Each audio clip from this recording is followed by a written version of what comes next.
Bonjour, je suis Jean-Claude Miribel, fondateur du réseau d'agences CIM Immobilier. Aujourd'hui, je vais vous parler de l'obtention de la carte professionnelle d'agent immobilier. On va voir les différents points, les différents éléments nécessaires pour obtenir cette fameuse carte professionnelle.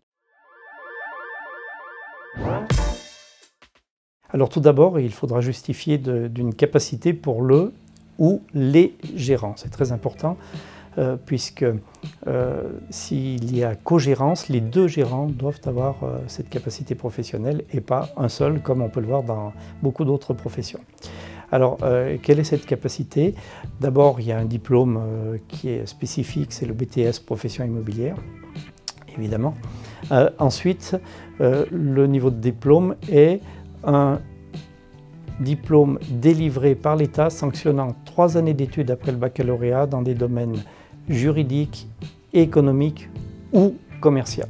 La difficulté étant qu'il n'y a pas de liste de ces diplômes, qu'on peut avoir un diplôme qui peut-être serait susceptible de se voir attribuer la carte professionnelle. Mais si on n'est pas sûr, la seule solution c'est d'envoyer une lettre recommandée à la CCI de votre domicile qui aura 2 mois pour répondre. Alors, vous voulez ouvrir une agence immobilière et vous n'avez pas de diplôme.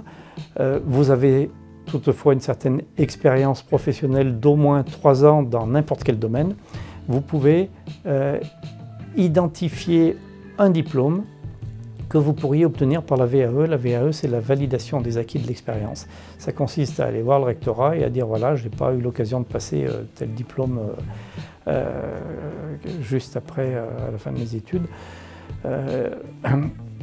Mais mon expérience professionnelle m'a amené largement au niveau de ce diplôme et vous en justifiez par la présentation d'un dossier. C'est du travail, ce n'est pas un examen, on présente un dossier qu'on va défendre devant un jury. C'est beaucoup de travail, c'est au moins 1 mois ou 2 à temps plein, répartis sur 6 mois à 1 an. Mais ensuite vous avez le vrai diplôme. Il n'y a pas marqué diplôme VAE, c'est le vrai diplôme que vous avez et que vous aurez et qui vous permettra d'obtenir la carte professionnelle. Alors, autre solution, avoir été salarié 10 ans par un titulaire de la carte professionnelle sollicitée. Attention, vous êtes salarié pour vous occuper de gestion locative, vous pourrez obtenir la carte professionnelle gestion et de même pour la carte professionnelle transaction. Alors, c'est 10 ans si vous n'avez aucun diplôme, c'est salarié 3 ans si vous êtes titulaire du baccalauréat et c'est salarié 4 ans si vous êtes salarié en tant que cadre. Ensuite, vous aurez besoin d'autres éléments pour obtenir cette carte professionnelle. Un casier judiciaire B2 qui ne comporte pas de condamnation interdisant cette activité, sachant que le casier judiciaire B2 n'est accessible qu'à l'administration. Donc en général, ce sont les infractions en col blanc, les escroqueries, etc. qui empêchent d'exercer cette profession. Ensuite, il vous faudra une RCP. Une RCP, c'est l'assurance RCP. C'est une assurance qui couvre les éventuels dommages causés auprès des clients par vos erreurs. Et nul n'est à l'abri d'une erreur. De toute façon, cette assurance est obligatoire et c'est une bonne chose. Il vous faudra une structure juridique pour l'entreprise. Est-ce que vous allez exercer un SARL, un SAS, en nom propre? C'est à réfléchir et la décision sera à prendre en fonction de ce que vous voulez faire, de l'ampleur que vous voulez donner à votre entreprise et de votre situation sociale et financière personnelle.